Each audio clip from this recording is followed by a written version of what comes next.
Baakiyalakshmi சீரியலோட upcoming episode என்னென்னு பார்க்கலாம். எழிலோட ஃபங்க்ஷனுக்கு பாக்கியா வீட்டில் உள்ள எல்லாருமே ரொம்ப அழகாக அங்கே போயிருக்காங்க. பாக்கியா ரொம்ப சந்தோஷப்படுறாங்க, எழிலுக்கு வாழ்த்தும் சொல்கிறாங்க. அது மட்டும் இல்லாமல் என்றைக்கும் இல்லாமல் எழில் கோபி வரதை பார்த்த உடனே கோபிக்கிட்ட ரொம்ப சந்தோஷமாக பேசுகிறத பார்த்துட்டு கோபி நினைக்கிறாரு, என் பையன் மனசு மாறிட்டான், என்னையும் புரிஞ்சுக்கிட்டான். நான் செஞ்ச தப்புக்காக தானே பாக்கியாவும் எழிலும் என்கிட்ட பேசாமல் இருந்தாங்க, இப்போ என்னை எல்லாரும் புரிஞ்சுக்கிட்டாங்க அப்படின்னு சொல்லி இங்கே எழில்கிட்ட ரொம்ப சந்தோஷமாக பேசிகிட்டு இருக்காரு. இப்படி குடும்பமே ஒத்துமையாக இருக்கிறத பார்த்துட்டு ஈஸ்வரி சந்தோஷமாக இருக்காங்க. நான் செஞ்ச சத்தியத்தின் பிரகாரமாகவே சீக்கிரமாகவே கோபி பாக்கியாவை ஒன்று சேர்த்து வைக்கணும். இந்த ராதிகா என் பையனை எவ்வளவோ அவமானப்படுத்தி மனசு வேதனைப்படுத்திட்டா. இப்போ தான் கோபி ரொம்ப தெளிவாக இருக்கான். இனி கண்டிப்பாக கோபியே நினச்சாலும் ராதிகா வந்து கூப்பிட்டாலும் ராதிகா கூட போகவும் மாட்டான். என் பையன் என் கூடவே தான் இங்கே பாக்கியா வீட்டில் சந்தோஷமாக இருக்க போகிறான். இங்கே என் பேரன் எழிலும் ரொம்ப நல்லபடியாக இப்போ வந்து சம்பாதிக்க ஆரம்பிச்சிட்டான். எல்லாரும் ஒத்துமையாக ஒரே வீட்டில் இருக்கணுன்றது தான் என்னுடைய ஆசையும் என் வீட்டுக்காரருடைய ஆசையும். அது எல்லாமே நிறைவேற போகுது அப்படின்னு ரொம்ப சந்தோஷத்துல இருக்கிறாங்க. ரொம்ப நாள் கழிச்சு ஒருத்தர் எல்லாரும் பார்த்துக்கிறதுனால இங்க அமிர்தா, எழில், ஜெனி, ஈஸ்வரின்னு எல்லாருமே ரொம்ப சந்தோஷமா பேசிட்டு இருக்காங்க. அந்த சமயம் பாக்கியா இங்க ஒருத்தர் வருவாங்க அப்படின்னு எதிர்பார்த்துக்கிட்டே இருக்கிறத ஈஸ்வரி கவனிக்கிறாங்க. என்ன இந்த பாக்கியா நாம குடும்பமா எல்லாரும் இங்க இருக்கும்போது யாரை பத்தி யோசிக்கிறா, யாருக்காக வெளியில பார்த்துட்டு இருக்கா, ஏன் இவ இப்படி காத்துட்டு இருக்கான்னு தெரியலையே அப்படின்னு சொல்லிட்டு செல்வி கிட்ட ஈஸ்வரி கேட்குறாங்க. என்ன செல்வி, நம்ம வீட்டில் உள்ள எல்லாரும் தான் வந்துட்டோமே, இங்கே சீக்கிரமாகவே எழிலுக்கு இந்த ஃபங்க்ஷன் வேற ஆரம்பிக்க போகிறாங்க, ஆனால் பாக்கியா எதுக்காக வெளியில் போய் நிற்கிறா அப்படின்னு கேட்க, தெரியலையேம்மா அக்கா எதுக்காக வெளியில் போய் நிற்கிறாங்க, யாரை எதிர்பார்த்து நிற்கிறாங்கன்னு எனக்கும் தெரியல அப்படின்னு செல்வி சொல்லிட்டு இருக்க.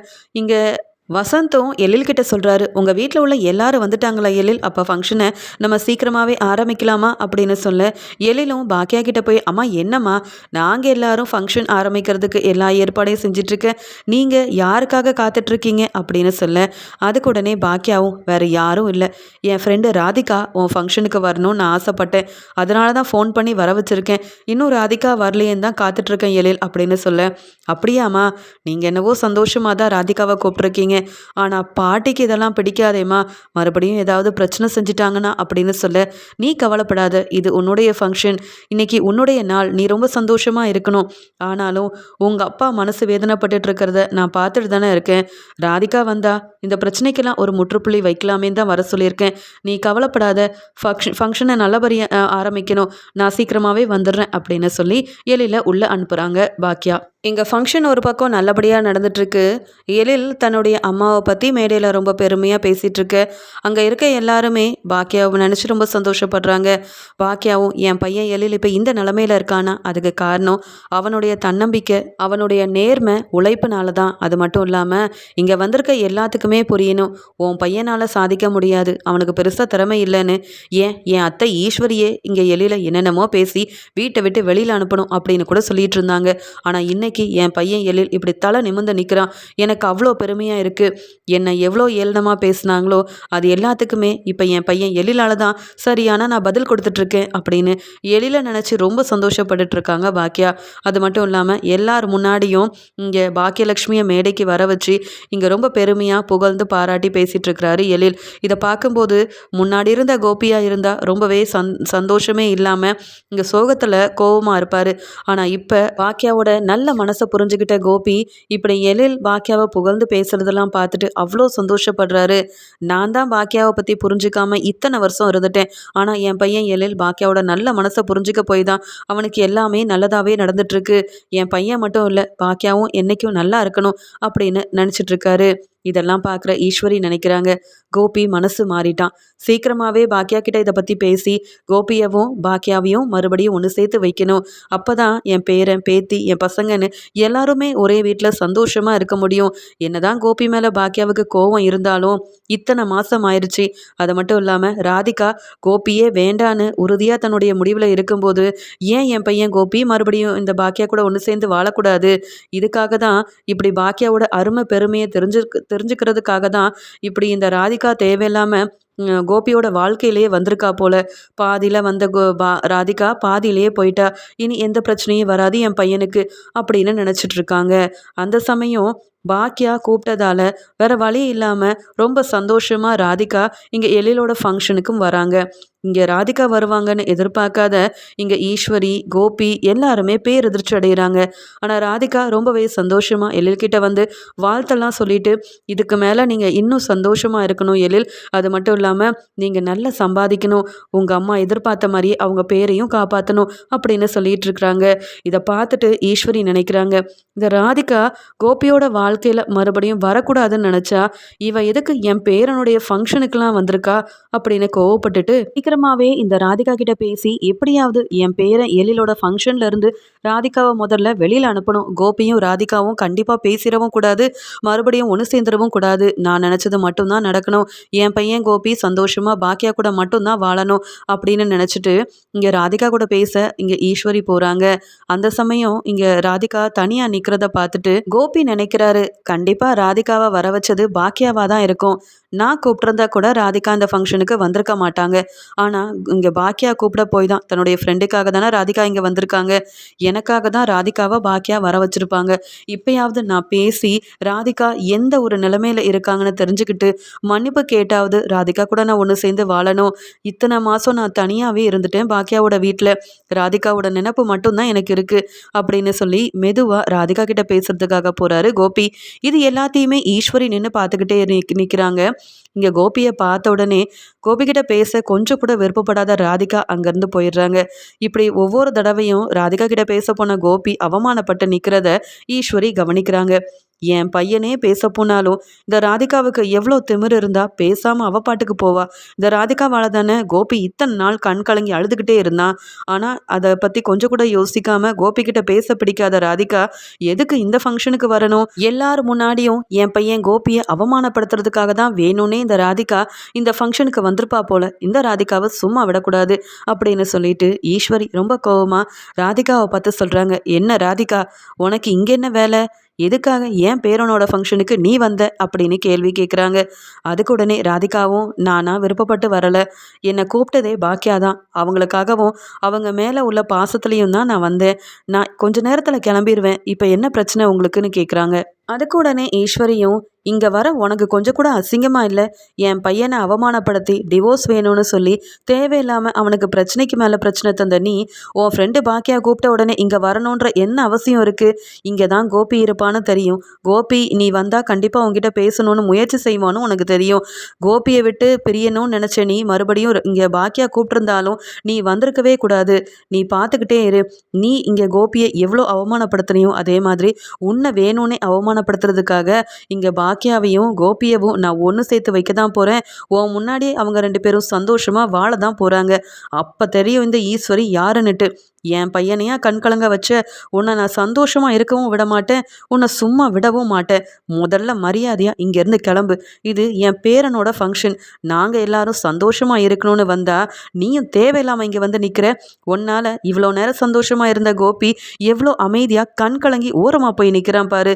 இப்படி எங்கள் நிம்மதியையும் சந்தோஷத்தையும் ஒன்றும் இல்லாமல் செய்கிறதுக்கு தான் அங்கே பெங்களூர்லேருந்து கிளம்பி வந்தியா அப்படின்னு திட்ட ஆரம்பிக்கிறாங்க. உடனே அங்கே வந்த கோபியும், அம்மா என்னம்மா ஃபங்க்ஷனில் தேவையில்லாமல் என்னென்னவோ பேசிகிட்டு இருக்கீங்க. ராதிகா என்கிட்ட பேசலனாலும் பரவாயில்ல, இப்படி பாக்கியாவால் ராதிகாவை பார்க்கவாது முடிஞ்சதே, அது வரைக்கும் எனக்கு சந்தோஷந்தாம்மா. தேவையில்லாமல் பிரச்சனை செய்யாதீங்க. வேணும்னே இப்படிலாம் நீங்கள் செஞ்ச அப்புறம் பாக்கியாவும் ரொம்ப கோவப்படுவா, வேண்டாமா அப்படின்னு சொல்லிட்டு இருக்காரு கோபி. உடனே ஈஸ்வரி, நீ சும்மா இரு கோபி, உனக்கு ஒன்றும் தெரியாது. நீ இந்த ராதிகாவை இத்தனை நாள் நம்பி ஏமாந்து போய் நின்னது எனக்கு தானே தெரியும். இந்த ராதிகாவையே நினச்சிக்கிட்டு ஒழுங்காக சாப்பிடாம உன் பிஸ்னஸை கூட கவனிக்காம எவ்வளோ மனசு வேதனையில் இருந்த. பாக்கியா வீட்டுக்கு வந்ததுக்கப்புறமா அவ்வளோ சந்தோஷமாக இருந்த நீ அந்த ராதிகாவால் தானே மறுபடியும் சோகமாகவே இருக்க ஆரம்பிச்ச. அதனால தான் இனி இந்த ராதிகா உன் வழியில் வரமாட்டா, உன் வாழ்க்கையில் தலையிட மாட்டான்னு சந்தோஷமாக இருக்கும்போது மறுபடியும் பாக்கியா கூப்பிட்டான்னு இந்த ராதிகா இங்கே வரதுக்கு இவளுக்கு என்ன உரிமை இருக்குது? அதனால தான் முதல்ல இந்த ராதிகாவை இந்த ஃபங்க்ஷன்லேருந்து வெளியில் போக வைக்கணும். அப்போ தான் எனக்கு நிம்மதியாக இருக்கும்னு சொல்லி தேவையில்லாமல் ராதிகாவை பேசுகிறது மட்டும் இல்லாமல் அவமானப்படுத்திட்டு இருக்காங்க. ராதிகா உடனே ஃபங்க்ஷன்லேருந்து வெளியில் போகணும் அப்படின்னு கோவமாக பேசி திட்டிகிட்டு இருக்கிறாங்க ஈஸ்வரி. அந்த சமயம் இது எல்லாத்தையுமே பார்த்துட்டு அங்கே வந்த பாக்கியா, அத்தை என்னத்தை என்ன நினச்சிட்ருக்கீங்க, என்ன செய்கிறீங்கன்னு தெரிஞ்சுதான் செய்கிறீங்களா அப்படின்னு கேட்க, போதும் பாக்கியா, நீ செஞ்சது எல்லாமே தப்பு. முதல்ல நீ யாரை கேட்டு ஏன் பேரனோட அண்ணனோட ஃபங்க்ஷனுக்கு ராதிகாவை வர வச்ச? நீ என்ன செஞ்சாலும் அதை நான் ஏற்றுக்கணும்னு எந்த அவசியமும் இல்லை பாக்கியா. என் பையன் நிம்மதியாக இருக்கக்கூடாதுன்னு இந்த ராதிகா நினச்ச மாதிரியே நீயும் நினைக்க ஆரம்பிச்சிட்டியா? தேவையில்லை. உன் ஃப்ரெண்டு ராதிகாவை இப்போவே இந்த ஃபங்க்ஷன்லேருந்து வெளியில் போக சொல்லு. இந்த ராதிகாவால் கோபி எவ்வளவோ அவமானப்பட்டு எவ்வளவோ அழுதுட்டான். அது வரைக்கும் போதும். இனி இந்த ராதிகாவை கோபி கண்டிப்பாக பார்க்கவே கூடாது அப்படின்னு திட்ட ஆரம்பிக்கிறாங்க. உடனே பாக்கியா சொல்கிறாங்க, அது எப்படி நீங்கள் சொல்லலாம்? கோபி உங்கள் பையனாக இருந்தாலும் ராதிகாவோட வீட்டுக்காரர். அவங்க 2 பேரும் விருப்பப்பட்டு தான் கல்யாணம் பண்ணிக்கிட்டாங்க. நம்ம குடும்பத்தை பற்றி கூட யோசிக்காம உங்கள் பையன் ராதிகா தான் வேணும்னு ஆசைப்பட்டு கல்யாணம் பண்ணிக்கிட்டாரு. அவங்க 2 பேரையும் பிரிக்க உங்களுக்கு தான் உரிமையும் இல்லை, தகுதியும் இல்லை. நீங்கள் அமைதியாக இருங்க. ராதிகாவை நான் வர வச்சதுக்கு காரணமே இத்தனை மாதம் ஆகியும் 2 பேரும் பேசாமல் இருக்காங்க. இந்த ஃபங்க்ஷனுக்கு வந்தாவது ராதிகா மனசு மாறி கோபியை ஏற்றுப்பாங்கன்றதுக்காக தான் வர வச்சேன். ஆனால் அதை நீங்கள் புரிஞ்சுக்காம உங்கள் பையன் வாழ்க்கையை பற்றி கூட யோசிக்காம என்னவோ ராதிகா வந்தது தப்புன்னு வெளியில போக சொல்றீங்க. நீங்க அமைதியா இருங்க. உங்களுக்கு தான் ஒன்றும் தெரியாது. எதுவும் புரிஞ்சுக்காம என்னென்னவோ பேசாதீங்க அத்தை அப்படின்னு பாக்கியா திட்டுறாங்க ஈஸ்வரிய. இதை கேட்ட ராதிகாவும், வேண்டாம் பாக்கியா, நீங்க கூப்பிட்டீங்கன்னு தான் நான் இந்த ஃபங்க்ஷனுக்கு வந்தேன். எழில பார்க்கணும், உங்க பசங்க எல்லாரையும் பார்க்கணும், சந்தோஷமா கொஞ்ச நேரம் பேசிட்டு போலாமேன்னு வந்தேன். மறுபடியும் கோபியை நான் ஏத்துக்க போறதும் இல்லை. கோபி கிட்ட பேசணுன்றதுக்காகவும் நான் இந்த ஃபங்க்ஷனுக்கு வரவே இல்லை. நீங்களும் தப்பா தான் யோசிக்கிறீங்க பாக்கியா. வேண்டாம், நான் கிளம்புறேன். என்னால் இந்த சந்தோஷமான ஃபங்க்ஷனில் எந்த விதமான பிரச்சனையும் வர வேண்டாம். நான் கிளம்புறேன் பாக்கியான்னு சொல்லும்போது ஈஸ்வரி சொல்கிறாங்க, போகட்டும், இங்கே வரணும், இந்த ராதிகா வரணுன்ற எந்த அவசியமும் இல்லை. ராதிகா இல்லைனா தான் என் பையன் கோபி சந்தோஷமாக இருப்பான். என் பையனை வேண்டான்னு சொல்லி அவமானப்படுத்தின இந்த ராதிகாவை என்றைக்கும் கோபி ஒரு நாளும் ஏற்றுக்க போகிறதே கிடையாது. நீ முதல்ல கிளம்பி போ ராதிகா அப்படின்னு திட்டுறாங்க. அது மட்டும் இல்லாமல் சீக்கிரமாகவே பாரு, என் பையன் கோபியவும் என்னுடைய மருமக பாக்கியாவையும் முன்னாடியே நான் ஒன்று சேர்த்து காமிக்கிறேன். அவங்க தான் சந்தோஷமாக வாழ போகிறாங்க அப்படின்னு சொன்னதை கேட்டு அவ்வளோ நேரம் பொறுமையாக இருந்த பாக்கியாவுக்கு ரொம்ப கோவம் வருது. அத்தை, என்ன சொன்னீங்க? இன்னொரு முறை சொல்லுங்க அப்படின்னு சொல்ல, இதில் என்ன தப்பு இருக்குது பாக்கியா? உன்னையும் கோபியவும் ஒன்று சேர்த்து வைக்க போகிறேன்னு சொன்னேன். ஏன், நான் ஆசைப்பட்ட மாதிரியே மாமனாரும் ஆசைப்பட்டாரு. இப்படி குடும்பமே ஒத்துமையாக இருக்கணும் தானே நாங்கள் நினைப்போம். இதெல்லாம் நடந்தால் நான் எவ்வளோ சந்தோஷப்படுவேன் தெரியுமா அப்படின்னு பேசுகிறாங்க. அத்தை, போதும் அத்தை, இன்னைக்கு எழிலுக்கு இவ்வளோ பெரிய ஒரு நாள், இதில் சந்தோஷமாக இருக்கணும்னு ஆசைப்பட்டேன். அந்த சந்தோஷத்தில் கண்டிப்பாக ராதிகாவும் கலந்துக்கணும்னு நினச்சி தான் வர வச்சேன். ஆனால் இன்னைக்கு கூட தெளிவே இல்லாமல் நீங்கள் பாட்டுக்கு உங்கள் இஷ்டத்துக்கு பேசிகிட்டு இருக்கீங்க. அதெல்லாம் என்னால் ஏற்றுக்க முடியாது. இங்கே கோபியோட மனைவினா அது ராதிகா தான். நான் கண்டிப்பாக கோபியோட வாழ்க்கையில் இனி போக போகிறதும் இல்லை, அப்படி நடக்க எந்த வாய்ப்பும் இல்லை. என்ன பேசுகிறீங்கன்னு தெரிஞ்சுதான் பேசுகிறீங்களா அத்தை? என்னைக்கு உங்கள் பையன் கோபி எங்கே கூப்பிட்டு போகிறேன்னே சொல்லாமல் என்னை ஏமாற்றி கையை பிடிச்சி கூட்டிகிட்டு போய் எனக்கே தெரியாமல் எனக்கு டிவோர்ஸ் வாங்கி கொடுத்தாரோ அன்னைக்கே உங்கள் பையன் யாருன்னு நான் புரிஞ்சுக்கிட்டேன். உங்கள் பையன் வாழ்க்கையில் இனி நான் இருக்கவே கூடாதுன்னு தெரிஞ்சுக்கிட்டு தான் அந்த வாழ்க்கையிலேருந்து வெளியில் வந்து சம்பாதிக்கணும், நானும் மற்றவங்கள மாதிரி தலை நிமிர்ந்து வாழணும்னே இந்த ராதிகாவை பார்த்து கற்றுக்கிட்டேன். மறுபடியும் இந்த கோபியை நான் ஏற்றுக்கிறதா? நடக்கவே நடக்காது. நீங்கள் மட்டும் இல்லை, நம்மளை பிரிஞ்சு போன மாமனாரே திரும்பி வந்து சொன்னாலும் அதை நான் என்றைக்கும் நடக்க விடவும் மாட்டேன். அப்படி நான் கண்டிப்பாக கோபி கூட சேர்ந்து வாழணும்னு எந்த விதமான அவசியமும் கிடையவே கிடையாது. ராதிகா, உங்களால் மனசு மாறி கோபியை ஏற்றுக்க முடியும்னா நீங்கள் ஏற்றுக்கோங்க, சந்தோஷமாக குடும்பமாக வாழுங்க. ஆனால் என்றைக்கும் உங்கள் வாழ்க்கையில் நான் தலையிடவே மாட்டேன் அப்படின்னு சொல்கிறாங்க. இதெல்லாம் கேட்ட ஈஸ்வரிக்கு அவ்வளோ கோவம் வருது. என்ன பாக்கியா பேசுகிற? ராதிகாவோட வாழ்க்கை முக்கியம்னு நினைக்கிற நீ உன்னை பற்றியும் உன் பசங்களை பற்றியும் கொஞ்சம் கூட யோசிக்க மாட்டியா? நீ நல்லா இருக்கணும், உன் பசங்க நல்லா இருக்கணும், என் பையன் கோபி சந்தோஷமாக என் கூட இங்கே எல்லாரும் ஒத்துமையாக இருக்கணும்னு நினச்சி தானே இப்படி ஒரு முடிவெடுத்தேன். ஆனால் ராதிகா மேலே வச்சிருக்கிற பாசத்தை கொஞ்சம் கூட நீ கோபியை பற்றியும் நினைக்கல, எனக்கும் மரியாதை தரணும்னு நினைக்க மாட்டியா அப்படின்னு கேட்குறாங்க. உடனே இங்கே ராதிகா சொல்கிறாங்க, இங்கே உங்கள் அத்தை சொல்கிறதும் சரிதானே, நீங்களும் எத்தனை நாள் தான் பாக்கியா தனியாகவே இருப்பீங்க? நான் தான் கோபி வேண்டவே வேண்டாம், எனக்கு என் பொண்ணு மையும் மட்டும் போதும்னு இப்படி ஒரு முடிவு எடுத்ததுக்கப்புறமா இனி நீங்களாவது கோபி கூட ஒன்று சேர்ந்து வாழலாமே அப்படின்னு சொல்ல, உடனே பாக்கியா சொல்கிறாங்க, இல்லை ராதிகா, நீங்கள் தான் கோபியை தப்பாக புரிஞ்சிட்டு இருந்துருக்கீங்க. இங்கே கோபி என் கூட வாழும்போது என்னை பிடிக்காம கல்யாணம் பண்ணிக்கிட்டாரு. ஏதோ இங்கே என் மாமாக்காகவும் என் மாமியாருக்காகவும் தான் என் கூட வாழணுமேன்னு வாழ்ந்தாரு. அவரை கல்யாணம் பண்ணிக்கிட்டு நான் கொஞ்சம் கூட சந்தோஷமாகவே இல்லை. ஆனால் நீங்கள் அப்படி இல்லை. உங்களை விருப்பப்பட்டு ஆசையாக கோபி கல்யாணம் பண்ணாரு. உங்கள் கூட வாழணும்னு இப்போ வரைக்கும் காத்துட்ருக்காரு. தான் செஞ்ச தப்பெல்லாம் உணர்ந்து திருந்தி ராதிகா மட்டும்தான் என் வாழ்க்கைன்னு நினச்சிட்ருக்காரு. அப்படி இருக்கும்போது என்னை ஏமாத்தின கோபி கூட வாழ்கிறத விட விருப்பப்பட்டு வந்த கோபி கூட நீங்கள் சந்தோஷமாக வாழ்கிறது தான் சரியாக இருக்கும். அது மட்டும் இல்லாமல் கோபியை நான் என்னைக்கோ ஒதுக்கிட்டேன். அவர் கூட வாழவே கூடாதுன்னு நான் நினச்சிட்டேன். அதனால தான் இப்போ நான் தலை நிமிர்ந்து வாழ்ந்துட்டுருக்கேன். இதே நான் கோபி கூட வாழ்ந்திருந்தா கூட இந்த சந்தோஷமும் எனக்கு கிடச்சிருக்காது, இந்த நிம்மதியும் எனக்கு கிடச்சிருக்காது. இப்படி நான் ஒரு ஹோட்டலோட ஓனருன்ற ஒரு இடமும் எனக்கு கிடச்சிருக்காது. அதனால் நீங்களே கோபியை ஏற்றுக்கோங்க அப்படின்னு ஒருத்தர் மாற்றி ஒருத்தர் இப்படி பேசிகிட்டு இருக்க ஈஸ்வரி சொல்கிறாங்க, போதும் போதும், என் பையன் யார் கூட வாழணும், யார் கூட வாழ்ந்தால் சந்தோஷமாக இருக்கும்னு எனக்கு தெரியும். முதல்ல பாக்கியா இப்படி பேசுகிறதெல்லாம் நிறுத்திட்டு உன் பசங்களுக்காக கோபி கூட ஒன்று சேர்ந்து வாழணும்னு நினச்சிட்ரு. அதை விட்டுட்டு உன் ஃப்ரெண்டுக்கு உதவி செய்கிறேன்னு சொல்லி கோபியவும் ராதிகாவையும் மறுபடியும் நீ ஒன்று சேர்த்து வச்சாலும் இங்கே கண்டிப்பாக ராதிகா கோபியை கவனிக்க மாட்டா. அது மட்டும் இல்லாமல் என் பையன் மறுபடியும் ஹாஸ்பிட்டலுக்கு போக வேண்டியதாக போயிடும். இந்த ராதிகாவை நம்பி கோபி ஏமாந்த வரைக்கும் போதும். முதல்ல ராதிகாவை இந்த ஃபங்க்ஷன்லேருந்து வெளியில் அனுப்பு பாக்கியா. என் பேச்சை மட்டும்தான் நீ கேட்கணும் அப்படின்னு சொல்லி திட்டுறாங்க. உடனே பாக்கியா, என் பசங்களை பார்த்துக்கவும் எனக்கு தெரியும், என் வாழ்க்கையை எப்படி கொண்டு போகணுன்னு எனக்கு தெரியும். நீங்கள் யாரும் சொல்லி நான் மறுபடியும் இங்கே கோபி கூட ஒன்று சேர்ந்து வாழணுன்ற அவசியம் எனக்கு இல்லவே இல்லை. நீங்கள் வாங்க ராதிகா, எங்கள் அத்தைக்கு வேறு வேலை இல்லை. என்றைக்கும் நான் கோபி கூட ஒன்று சேர்ந்து வாழ மாட்டேன்னு எங்கள் அத்தைக்கு நான் புரிய வைக்கிறேன் அப்படின்னு சொல்லிட்டு ஃபங்க்ஷனில் எந்த பிரச்சனையும் பெருசாக வந்துடக்கூடாது. என் பையன் எழில் இத்தனை மாதம் கழிச்சு இப்போ தான் சந்தோஷமாக இருக்கான் அப்படின்னு நினச்ச பாக்கியா இதுக்கு மேலேயும் ஈஸ்வரியை பேச விட்டுட்டு இருந்தா சரிப்பட்டு வராது அப்படின்னு நினச்சிட்டு ஈஸ்வரியை கோவமாக அங்கே வெளுத்து வாங்கிட்டு முறைச்சிக்கிட்டே ராதிகாவை கூட்டிகிட்டு போயிடுறாங்க.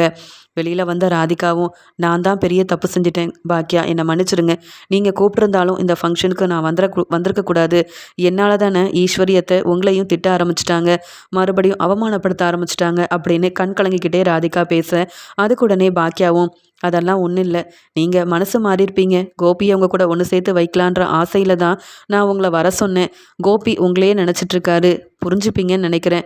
ஆனால் இப்போ நீங்கள் உங்களுடைய முடிவில் எந்த விதமான மாற்றமும் இல்லைன்னு உங்கள் முடிவில் ரொம்ப உறுதியாக இருக்கிறீங்க. இதுக்கு மேலேயே என்னால் எதுவுமே செய்ய முடியாது. நீங்கள் சந்தோஷமாக கிளம்புங்க, மயுவை நல்லபடியாக பார்த்துக்கோங்க அப்படின்னு சொல்லிட்டு அங்கே வந்த ராதிகா கிட்ட பேசி புரிய வச்சு சந்தோஷமாக அவங்கள அங்கேருந்து அனுப்பி வைக்கிறாங்க. மறுபடியும் கண் கலங்கிக்கிட்டே இப்படி ராதிகா என் பேச்சை கேட்காம கோபியை இங்கேயே விட்டுட்டு போயிட்டாங்களே, கோபியும் ராதிகாவும் ஒன்று சேராமலே இருக்கிறாங்களே அப்படின்னு யோசனை பண்ணிக்கிட்டே ஃபங்க்ஷனுக்கு வராங்க பாக்கியா. பாக்கியாவை பார்த்த உடனே ஈஸ்வரி அழ ஆரம்பிக்கிறாங்க. பாக்கியா, நீ என் இடத்துல இருந்து என்னை புரிஞ்சுக்கோ. நீயும் இங்கே கோபியும் ஒன்று சேர்ந்து வாழணும்னு நான் ஆசைப்படுறதுல என்ன தப்பு இருக்குது? எனக்கும் வயசாயிட்டே இருக்குது, எனக்கு எப்போ வேணாலும் என்ன வேணாலும் ஆகலாம். ஆனால் என் பையன் கோபி சந்தோஷமாக இருக்கணும். உன்னையும் இங்கே என் பேரன் பேத்தின்னு எல்லாரையும் நான் தனியாக விட்டுட்டு போயிடக்கூடாது. நீங்கள் எல்லாரும் குடும்பமாக இருக்கிறத நான் பார்க்கணுன்னு ஆசைப்படுறேன். இதில் எந்த தப்பும் இல்லையே பாக்கியா, நீ மனசை மாற்றிக்கோ, கோபி கூட ஒன்று சேர்ந்து வாழணும் பாக்கியா அப்படின்னு கண் கலங்கி அழுதுகிட்டே பாக்கியா கிட்ட கேட்குறாங்க. பாக்கியாவுக்கு பதில் பேச முடியல. ஆனாலும் ஈஸ்வரி கிட்ட சொல்கிறாங்க, இத்தனை நாள் நீங்கள் நினச்சது மட்டும்தான் நம்ம வீட்டில் நடந்துட்டு இருந்தது. நீங்கள் சொன்னதை மட்டும்தான் நான் கேட்டுட்டு இருந்தேன். அதனால தான் உங்கள் பையன் கோபி இத்தனை மாதமாகியும் நம்ம வீட்டில் இருக்கிறாரு, தங்கிட்டு இருக்கிறாரு. ஆனால் நீங்கள் சொன்ன மாதிரி உங்கள் பையனை என்னால் ஏற்றுக்க முடியாது. அவர் மறுபடியும் என் வாழ்க்கையில் வந்தால் எனக்கு சந்தோஷம் இல்லாமல் போயிடும், நிம்மதி இல்லாமல் போயிடும். ராதிகா என் வாழ்க்கையில் பாதியில் எவ்வளோ பிரச்சனை செஞ்சாங்களோ அதே மாதிரி நான் ராதிகாவுக்கு செஞ்ச மாதிரி ஆயிரும். என் ஃப்ரெண்டோட வாழ்க்கை சந்தோஷமாக இருக்கணும்னு நினச்சேன். அதே மாதிரி என் வாழ்க்கையை பார்த்துக்க எனக்கு தெரியும். நான் தனியாக இருந்து என் பசங்களுக்காக வாழணும்னு எடுத்த முடிவை நீங்கள் மட்டும் இல்லை, யார் சொன்னாலும் நான் மாற்றிக்க போகிறதே இல்லத்த. அதனால் உங்கள் பையன் கோபிக்காக நீங்கள் சப்போர்ட் பண்ண வரைக்கும் போதும். ஆனால் என்றைக்கும் கோபி கூட நான் ஒன்று சேர்ந்து வாழ போகிறதே இல்லை. நீங்கள் கோபியை நல்லா பார்த்துக்கோங்க, நான் என் வேலையை பார்க்குறேன், அவ்வளவுதான். இதுதான் என்னுடைய தெளிவான முடிவு அப்படின்னு சொல்லி ஈஸ்வரிக்கு புரிய வச்சுட்டு அங்கேருந்து கிளம்பிடுறாங்க. மறுபடியும் எழில் கூடயும் குடும்பத்தில் உள்ள எல்லாரு கூடயும் சந்தோஷமாக பேசுகிறாங்க பாக்கியா. அப்படி பாக்கியா பேசிட்டு போனதால் ஈஸ்வரி நினைக்கிறாங்க, என் பையன் கோபி ராதிகா தான் முக்கியம், ராதிகா தான் வேணும்னு குடும்பத்தையே வேண்டான்னு சொல்லிட்டு போன இந்த கோபியை ராதிகா வேண்டான்னு அவமானப்படுத்திட்டா. இந்த பாக்கியா என்னடான்னா கோபியை நான் ஏற்றுக்கவே மாட்டேன்னு சொல்லிட்டு இருக்கா. இப்படி ராதிகாவும் பாக்கியாவும் கோபி வேண்டான்னு தன்னுடைய முடிவில் ரொம்ப உறுதியாக இருக்காங்க. இனி என் பையன் கோபி என்ன செய்ய போறான்னு தெரியல. தனியாக இருந்து கோபி அழுதுகிட்டே இருக்கிறதையும் என்னால் பார்க்க முடியலையே, பாக்கியாவோட மனசையும் மாற்ற முடியலையே அப்படின்னு கோபியை நினச்சி கண் கலங்கி போய் நிற்கிறாங்க ஈஸ்வரி.